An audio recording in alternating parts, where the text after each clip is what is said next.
Thankfully, I had a gavel. Pursuant to the Speaker's announcement, the Chair will receive nominations for office of the Speaker. And the Chair recognizes the gentlelady from Washington State, Ms. McMorris Rodgers.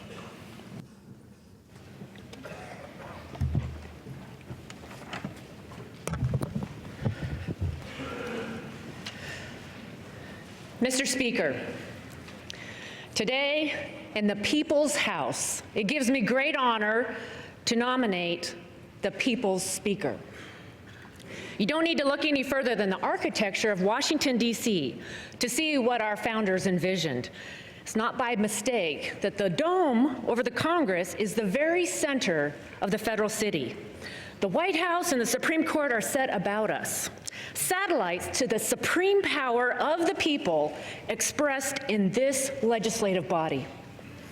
In the House, we are eager for a fresh start that will make us more effective to fulfill our obligation to reflect the will of the people and to reestablish the balance of power. And there's no better person to lead us in that calling than the man I'm about to nominate. He was first elected to the House at the ripe old age of 28, and he served here now for almost 17 years. We all remember when he led the House Budget Committee, the visionary proposals, the lengthy debates, and who could forget those PowerPoints? He's now the chairman of the House Ways and Means Committee, but he's more than a chairman to us. He's more than a colleague. He's our friend. He's a leader. And through it all, he's never forgotten his roots. He lives on the same block he grew up in Janesville, Wisconsin. There's no place he'd rather be than at home with his family. He will continue to put the people of this country first. And I can say, in all candor, he did not seek this office. The office sought him. As chair of the House Republican Conference, I am directed by a vote of that conference to present for election to the office of Speaker for the House of Representatives for the 114th Congress, the representative from the state of Wisconsin, the man from Janesville, the Honorable Paul D. Ryan.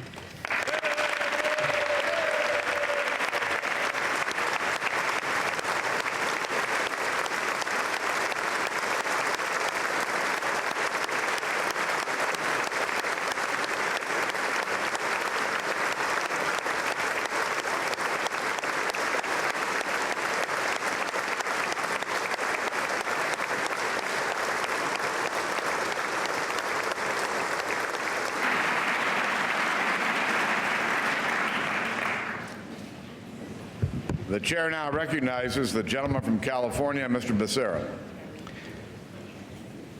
Thank you, Mr. Speaker. I offer my congratulations to my friend, the gentleman from Wisconsin, Mr. Ryan, on his nomination by his colleagues. And at this time, as chairman of the Democratic caucus of this House, I wish to place in nomination the name of a proven leader for the office of Speaker of the House of Representatives. A leader who has accomplished in this chamber and for this country what few can match. A leader who, as Speaker of this House, secured passage of landmark economic recovery package legislation in 2009, which transformed a diving economy, losing 800,000 jobs each month, to one which has now created more than 13 million jobs over the last 67 consecutive months of job growth.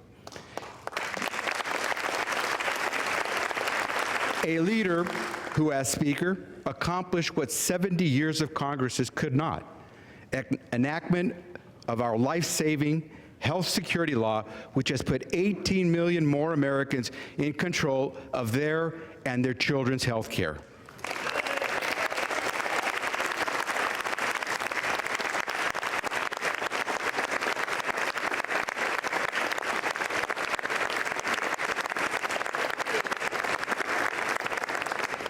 A leader who had the foresight in 2008 to fight for the biggest investment in our troops since World War II with the passage of the post-9/11 GI Bill and the largest investment in our veterans' health care and benefits in the 77-year history of the VA.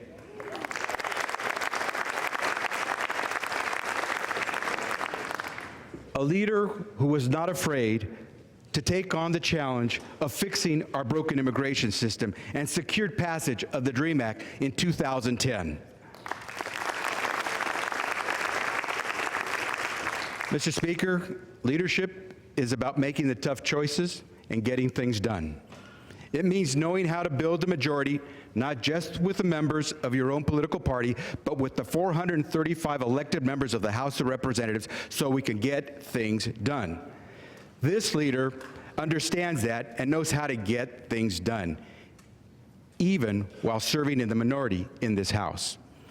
That's why, less than 24 hours ago, this leader succeeded in breaking through the gridlock in this House and secured the votes needed to avert a senseless government shutdown and a perilous default on the payment of America's bills.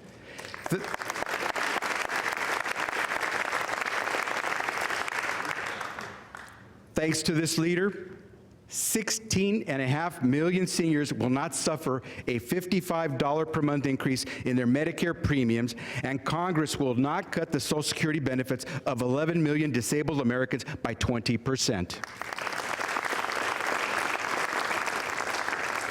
Mr. Speaker, that's leadership, and that's what Americans expect from those they elect.